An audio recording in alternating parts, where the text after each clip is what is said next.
അത് അത് മോളുടെ അമ്മയാണോ? അതെ അങ്കിൾ, ലളിത എന്നാ പേര്. അയാളുടെ മുഖത്ത് നടുക്കം. ശരത്തിൻ്റെ കൈ പിടിച്ച് നേരെ നോക്കി അവർ രഘുവിനെ കണ്ട് ഞെട്ടലോടെ നിന്നുപോയി. രഘുവേട്ടൻ? അവരുടെ ചുണ്ടുകൾ മന്ത്രിച്ചു. ശരത്ത് സംശയത്തോടെ അവരെ നോക്കി. കണ്ണുകളിൽ ഞെട്ടലോടെ നിൽക്കുന്ന അവരെ കണ്ട് ശരത്ത് രഘുവിനെ നോക്കി. അവിടെയും അതേ ഭാവം. അവൻ്റെ കണ്ണുകൾ ചുരുങ്ങി. അയാൾ പെട്ടെന്ന് അവരുടെ അടുത്തേക്ക് നടന്നു. അയാൾ അടുത്തെത്തിയതും അവർ പെട്ടെന്ന് കൈകൾ കൂപ്പി. ഒരുപാട് നന്ദിയുണ്ട് സാറേ, എൻ്റെ മോൾക്ക് ഇങ്ങനെയൊരു സഹായം ചെയ്തു തരുന്നതിൽ. അവരുടെ ആ പ്രവൃത്തി അയാളെ അമ്പരപ്പിച്ചു കളഞ്ഞു. അയാൾ എന്തോ പറയാനാഞ്ഞു. അവർ പെട്ടെന്ന് അരുതെന്ന് തലയാട്ടി. സർ, നിങ്ങൾ തമ്മെ നേരത്തെ അറിയുവോ? ശരത്തിൻ്റെ ചോദ്യം കേട്ട് അവർ ഞെട്ടി. മോൻ എന്താ ഈ പറയുന്നേ? ഞാനിപ്പോഴല്ലേ സാറിനെ കാണുന്നേ? അവർ പെട്ടെന്ന് പറഞ്ഞു. അയാൾ ഞെട്ടലോടെ അവരെ നോക്കി. അമ്മയുടെ മുഖം കണ്ടപ്പോൾ സാറിനെ നേരത്തെ അറിയാമെന്ന് തോന്നി, അതാ ചോദിച്ചത്. അവർ വിളറിയ ചിരിയോടെ അവനെ നോക്കി നിന്നു. മോളെ ചന്തു, രക്ഷപ്പെടാൻ എന്ന പോലെ അവർ അവിടുന്ന് നടന്നു നീങ്ങി. അയാളുടെ കണ്ണുകളിൽ വേദന നിഴലിച്ചു. അവരുടെ രൂപവും ഭാവവും. എങ്ങനെ ജീവിക്കേണ്ട കുട്ടിയാ? അയാളുടെ മനസ്സ് തേങ്ങി. അമ്മയും മക്കളും സ്നേഹം പങ്കുവയ്ക്കുന്നത് നോക്കി നിൽക്കുമ്പോൾ അയാളുടെ കണ്ണുകൾ ചന്തുവിൽ തങ്ങി. ചേരേണ്ടവർ തന്നെയാ ചേർന്നിരിക്കുന്നത്. എല്ലാം ഈശ്വരൻ്റെ ലീലാവിലാസങ്ങൾ. ഉള്ളിലോർത്ത് നേരിയ പുഞ്ചിരിയോടെ അയാൾ അവരെ നോക്കി നിന്നു. സർ, നമുക്ക് ഹോസ്പിറ്റലിലേക്ക് പോകാം. ആ ശരത്, വരൂ. മോളെ വാ, നമുക്ക് ഡോക്ടറിനെ കണ്ടുവരാം. അയാൾ പറഞ്ഞതും അവർ അയാളുടെ പിന്നാലെ നടന്നു. ഹോസ്പിറ്റലിൽ ഡോക്ടറെ കണ്ട് ടെസ്റ്റുകൾ ചെയ്ത് റിസൾട്ട് വരുന്ന താമസം മാത്രം. അത് കഴിഞ്ഞ് സർജറി നടത്താമെന്ന് ഉറപ്പിച്ചുകൊണ്ട് അവർ ഇറങ്ങി. ശരത്, ഇനിയിപ്പോൾ സർജറി കഴിഞ്ഞ് തിരിച്ചു പോയാൽ മതി അല്ലേ? ഇവർക്ക് ഞാനിവിടെ അടുത്തു തന്നെ ഒരു റിസോർട്ടിൽ റൂം ബുക്ക് ചെയ്തിട്ടുണ്ട്. പിന്നെ ഇവിടെ ബൈസ്റ്റാൻഡേഴ്സിൻ്റെ ആവശ്യമില്ല, അത് ഞാൻ ഏർപ്പാട് ചെയ്തു. കുട്ടിയെ കാണാൻ മാത്രം വന്നാൽ മതി, മറ്റാരും ഒന്നിനും ബുദ്ധിമുട്ടണ്ട. ചന്തു അയാളെ നന്ദിയോടെ നോക്കി. ഇതിനൊക്കെ എന്തു ഭാഗ്യം ചെയ്തിട്ടാ എന്നാ അവൾ ചിന്തിച്ചത്. പവിക്ക് ധൈര്യം കൊടുത്തുകൊണ്ട് അവളെ ഹോസ്പിറ്റലിൽ അഡ്മിറ്റ് ചെയ്തു. നഴ്സിനൊപ്പം പോകുമ്പോൾ അവൾ എല്ലാവരെയും നോക്കി ചിരിച്ചു. ആരും ടെൻഷനാകണ്ട, ഞാൻ ഡബിൾ സ്ട്രോങ് ആയി തിരിച്ചു വരും കേട്ടോ, അവൾ ചിരിയോടെ പറഞ്ഞെങ്കിലും അവരിലത് വേദന നിറച്ചു. രഘു അവരെയും കൊണ്ട് അടുത്തുള്ള റിസോർട്ടിലേക്ക് പോയി. അവൾ രഘുവിനെ നോക്കി. അയാൾ തൻ്റെ അമ്മയെ ശ്രദ്ധിക്കുകയാണെന്നവൾ കണ്ടു. അവളുടെ മുഖം ഒന്ന് ചുളുങ്ങി. അവർ ഒന്ന് ഫ്രഷായ ശേഷം വീണ്ടും ഹോസ്പിറ്റലിലേക്ക് പോയി. ടെസ്റ്റുകളെല്ലാം ഓക്കെ ആയതും സർജറി പിറ്റേന്ന് തന്നെ നടത്താൻ തീരുമാനിച്ചു. അവരെ റൂമിലാക്കി ചന്തു പുറത്തേക്കിറങ്ങി. അവൾ ഫോൺ എടുത്ത് മഹിയെ വിളിച്ചു. അവൻ ഓഫീസിൽ തിരക്കിട്ട ജോലിയിലായിരുന്നു. ഫോൺ റിങ് ചെയ്തതും അവൻ ആരാണെന്ന് നോക്കാതെ അറ്റൻഡ് ചെയ്തു. ഹലോ മഹിയേട്ടാ, ചന്തു ആണ്. അവൻ അമ്പരപ്പോടെ ഫോണിൽ നോക്കി. മഹിയേട്ടാ, കേൾക്കുന്നുണ്ടോ? ആ, പറയടോ. മഹിയേട്ടാ, ഞാനിന്നിവിടെ നിന്നോട്ടെ? അവൻ ഒരു നിമിഷം എന്താ പറയുകയെന്ന് ആലോചിച്ചു. ശരിയടോ, താൻ നിന്നോ. നാളെ സർജറിയൊക്കെ കഴിഞ്ഞ് താൻ വന്നാൽ മതി. അവൾക്ക് സന്തോഷം തോന്നി. ജോലിക്കാണെന്ന് പറഞ്ഞ് നാട്ടിൽ നിന്ന് വന്നിട്ട് ഇപ്പം തിരികെ പോയ അമ്മയ്ക്ക് സംശയമാകുമല്ലോ എന്നായിരുന്നു അവളുടെ ചിന്ത മുഴുവൻ. എന്നാൽ ആ സമയം അവൻ ഫോൺ വച്ചിട്ട് ജോലിയിൽ ശ്രദ്ധിച്ചു. എന്നാലോ നെഞ്ചിലൊരു വല്ലാത്ത ഭാരം പോലെ. അവനത് കാര്യമാക്കാതെ ജോലിയിൽ മുഴുകി. വൈകുന്നേരം അവൻ വീട്ടിലെത്തുമ്പോൾ ദേവു ഓടി വന്നു. മഹിയേട്ടാ, ഏട്ടത്തി എവിടെ? അവനൊന്നും മിണ്ടാതെ സ്റ്റെപ്പുകൾ കയറാൻ തുടങ്ങി. ഈ മഹിയേട്ടൻ, ഛേ, ഏട്ടത്തിയുടെ നമ്പർ വാങ്ങി വെച്ചാൽ മതിയായിരുന്നു. അതെങ്ങനാ? വേണ്ടപ്പോൾ ബുദ്ധി പ്രവർത്തിക്കില്ലല്ലോ. സ്വയം തൊലയ്ക്കൊന്ന് കൊട്ടിക്കൊണ്ട് അവൾ അകത്തേക്ക് കയറി. ആ സമയം പിള്ളേർ കഴിക്കാൻ പോയ നേരത്തിന് രഘു ലളിതയുടെ അരികിലെത്തി. അമ്പി, അവർ ഞെട്ടലോടെ തിരിഞ്ഞു. എന്നെ നിനക്ക് മനസ്സിലാകാഞ്ഞിട്ടല്ല, എന്നോടെങ്ങനെ അന്യനെ പോലെ പെരുമാറാൻ നിനക്ക് കഴിയുന്നു? അയാളുടെ കണ്ണിൽ ചെറു നനവ്. അവർ സാരിത്തുമ്പിൽ കൈകൾ മുറുക്കി. എന്നോട് ക്ഷമിക്കണേ രഘുവേട്ടാ, എനിക്കൊന്നും അറിയില്ലായിരുന്നു. അതെനിക്കറിയാലോ അമ്പി. അന്ന് ഞാൻ പലരോടും അന്വേഷിച്ചു. നിങ്ങൾ തമിഴ്നാട്ടിലെ ഗ്രാമത്തിൽ എവിടെയോ ആണെന്ന് അന്ന് ആരോ പറഞ്ഞു. പക്ഷേ കണ്ടെത്താൻ കഴിഞ്ഞില്ല.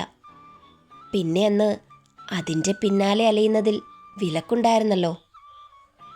രഘുവേട്ടാ, ഞാൻ അറിഞ്ഞോ അറിയാതെ ഒരു തെറ്റ്. അവർ പെട്ടെന്ന് അയാളുടെ കാലിലേക്ക് വീണു. അയ്യോ അമ്പി, എണീക്ക്. എന്താ ഇത്? അന്നും ഇന്നും നീ ഒരു തെറ്റ് ചെയ്തതായി ഞാൻ വിശ്വസിക്കുന്നില്ല.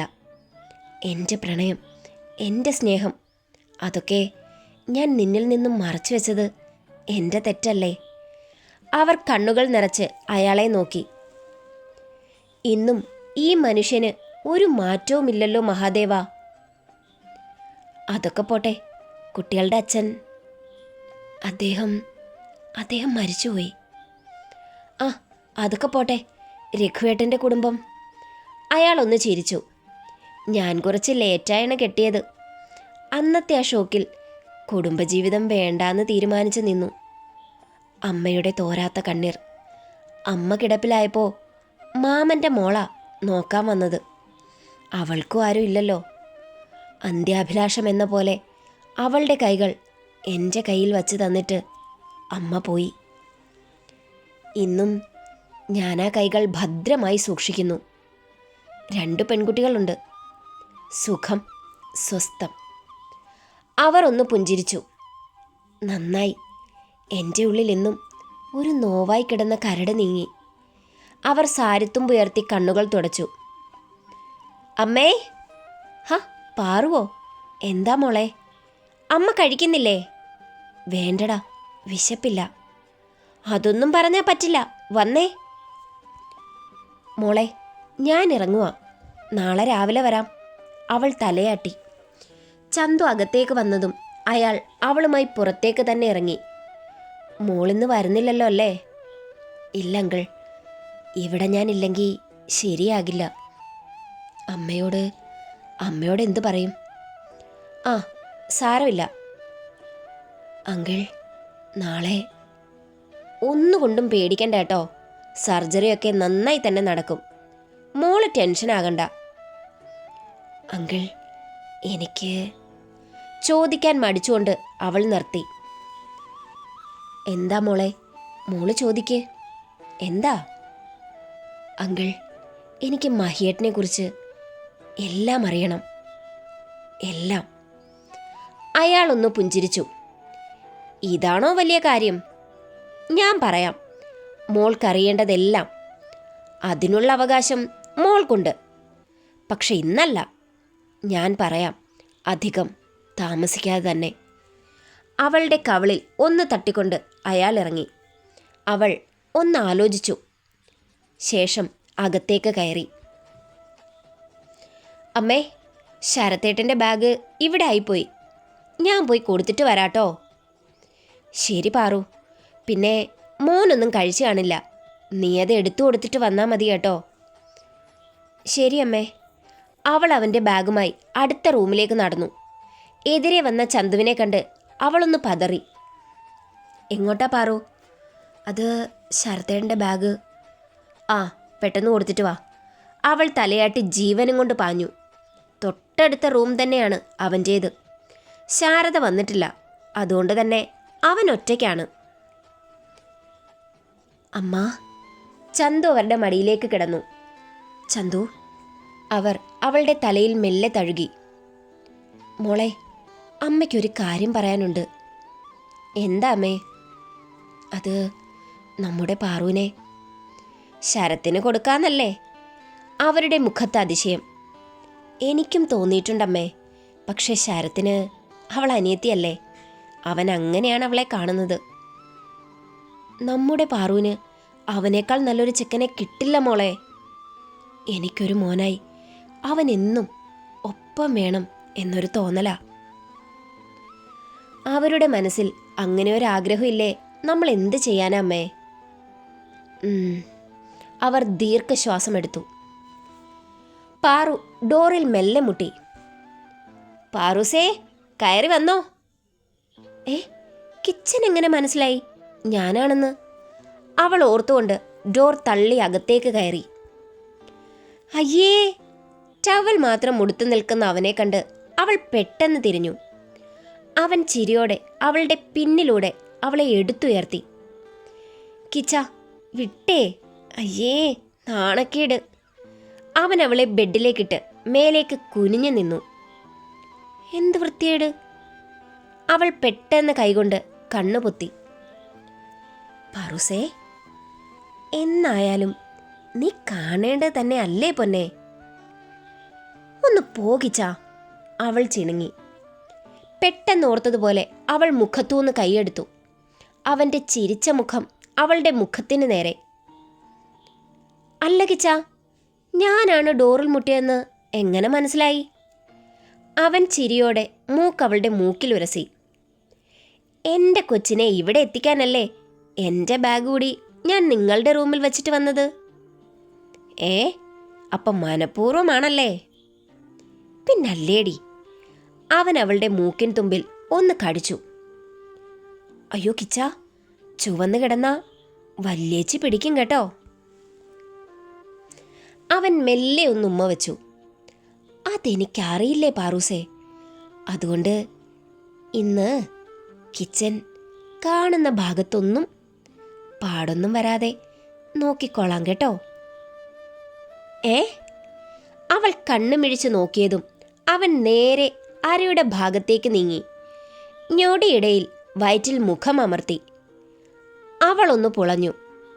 അന്നാദ്യമായാണ് അവൻ്റെ ഭാഗത്തു നിന്നും അങ്ങനെ ഒരു നീക്കം. കിച്ച, വിറയലോടെ അവൾ വിളിച്ചതും അവനൊന്ന് മൂളി. ഇപ്പോ എന്താ ഇങ്ങനെ? പാറൂസേ, കുഞ്ഞിലെ നിന്നിലൊരു കൗതുകമുണ്ടായിരുന്നു. അതിപ്പോഴും അവിടെ ഉണ്ടോ എന്നറിയാൻ ഇപ്പോൾ ഒരു കൗതുകം. ഏത്? അതൊക്കെയുണ്ട്. അവൻ്റെ സ്വരത്തിൽ കുസൃതി. കുറച്ച് നാളായി പെണ്ണെ ആ സംശയം വച്ചോണ്ടിരിക്കാൻ തുടങ്ങിയിട്ട്. ഇപ്പോൾ അതങ്ങ് തീർക്കാൻ പറ്റിയ സമയമാണ്. പറയുകയും കൈകൾ ചലിക്കുകയും അവളുടെ അണിവയർ അവന് മുന്നിൽ ദൃശ്യമാവുകയും ചെയ്തു. അവൻ്റെ കണ്ണുകൾ വിടർന്നു. പാറൂസേ, അമ്പരപ്പോടെ അവൻ്റെ സ്വരം. അവൾ നാണത്തോടെ മുഖം പൊത്തി. പെട്ടെന്ന് അവളൊന്ന് പിടഞ്ഞു. കിച്ച.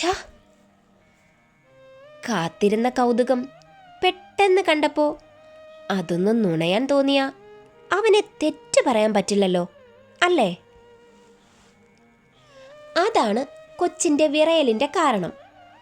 ചുഴിയോട് ചേർന്ന് ഒരു കറുത്ത പൊട്ട്. അതിനെ ചുണ്ടും നാവും കൊണ്ട് ലാളിക്കുകയാണവൻ. വളരെ നേരത്തെ ലാളന അവിടം ചുവപ്പിച്ച് കളഞ്ഞു. മനസ്സില്ലാ മനസ്സോടെ തല ഉയർത്തുമ്പോൾ അവൻ്റെ മുഖം വല്ലാതെ ചുവന്നു പോയിരുന്നു. പാറുസേ, എത്ര രാത്രികളിൽ ഇതെൻ്റെ ഉറക്കം കളഞ്ഞിട്ടുണ്ട് എന്നറിയോടാ? മതിയാവാത്ത പോൽ ഒന്നുകൂടി അമർത്തി ഉമ്മ വെച്ച് അവൻ അവളുടെ മുഖത്തേക്ക് നോക്കി. രക്തം തൊട്ടെടുക്കാൻ പാകത്തിൽ ചുവന്നു പോയിരുന്നു ആ പെണ്ണ്. അവൻ അവളുടെ നെറ്റിയിൽ മൃദുവായി ഉമ്മ വച്ചു. എൻ്റെ ഒരാഗ്രഹമായിരുന്നു പാറൂസേ. ഇന്നലെ അങ്ങനെ ഒരവസ്ഥയിൽ അതിലേക്ക് കടക്കാൻ മനസ്സനുവദിച്ചില്ല. പക്ഷെ ഇപ്പോൾ പിടിവിട്ടുപോയി. എൻ്റെ പാറൂസ് സുന്ദരിയാണ് കേട്ടോ. അവളുടെ കണ്ണിൽ നാണം നിറഞ്ഞു. അവൻ മൃദുവായി അവളുടെ ഇരു കണ്ണിലും ഉമ്മ വെച്ചു. ഇനി ഒരാഗ്രഹം കൂടിയുണ്ട്. എന്താഗ്രഹം? ഒരു തരം പിടച്ചിലോടെ അവൾ ചോദിച്ചു. അതിപ്പോ പറയണോ? ഒരീണത്തിൽ അവൻ ചോദിച്ചു. അവൾ മെല്ലെ തലയാട്ടി. നിന്റെ മാറിലെ മായ ചന്ദനപ്പൊട്ടെനിക്കല്ലേ, എനിക്കല്ലേ. അയ്യേ! അവൾ അവനെ തള്ളി മാറ്റി ഡോർ തുറന്ന് പുറത്തേക്കോടി. അവൻ ചിരിയോടെ ബെഡിലേക്ക് കിടന്നു. നീ എൻ്റെയാ പാറൂസേ, എൻ്റെ പ്രാണൻ. കുളിച്ചിറങ്ങിയ മഹി കണ്ണാടിക്ക് മുന്നിൽ വന്ന് നിൽക്കുമ്പോൾ രാവിലത്തെ ദൃശ്യം അവൻ്റെ മനസ്സിൽ തെളിഞ്ഞു. അറിയാതെ അവൻ്റെ ചുണ്ടിൽ ഒരു പുഞ്ചിരി വിരിഞ്ഞു. പെട്ടെന്നാണ് അവൻ ഓർത്തത് അവൾ കബോർഡിൽ എന്തോ ഒന്ന് വച്ചല്ലോ എന്ന്. അതെന്താണെന്ന് ഒന്നറിയണമല്ലോ. അവൻ മനസ്സിലുറപ്പിച്ചുകൊണ്ട് അവളുടെ കബോർഡ് തുറന്നു. കുറച്ച് പരതിയപ്പോൾ എന്തോ ഒന്ന് കയ്യിൽ തടഞ്ഞു. അവനത് പുറത്തേക്കെടുത്തു.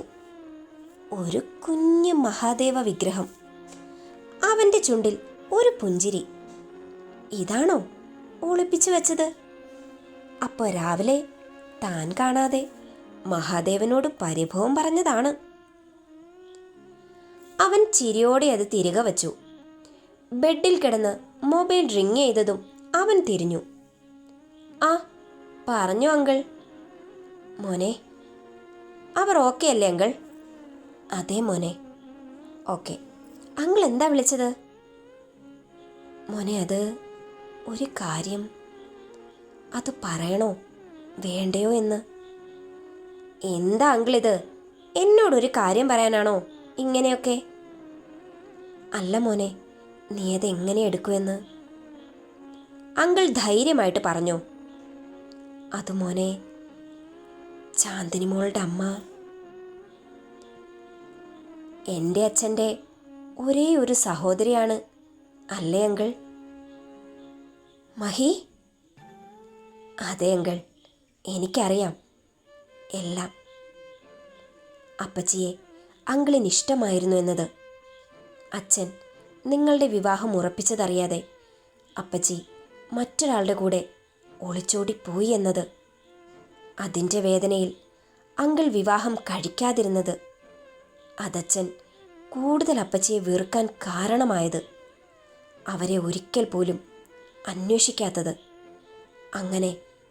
അങ്ങനെയെല്ലാം. മോനെ നീ?